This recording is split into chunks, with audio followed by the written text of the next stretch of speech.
দুনিয়ার কারাগারে আটকে আছেন, সুখ মিলবে তো জান্নাতে। ক্বালা রাসূলুল্লাহ সাল্লাল্লাহু আলাইহি ওয়াসাল্লাম, আদ-দুনিয়া সিজনুল মুমিন ওয়া জান্নাতুল কাফির।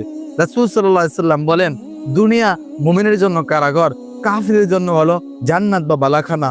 আজ দুনিয়াতে কাফিররাই বিভিন্ন সম্পদের মালিক, বিভিন্ন ইন্ডাস্ট্রি, বিশাল বড় বড় জায়গার মালিক, কিন্তু কাফেররা, তাদেরকে আল্লাহ বিশাল ধন সম্পদ দিয়েছে, কিন্তু মুমিনরা একদমই নিঃস্ব।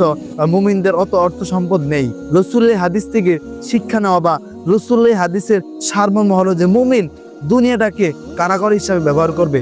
মুমিনের কখনো দুনিয়াটা জান্নাত মনে হবে না। দুনিয়াটা তো ক্ষণস্থায়ী, আজ আসছি তো কাল চলে যেতে হবে।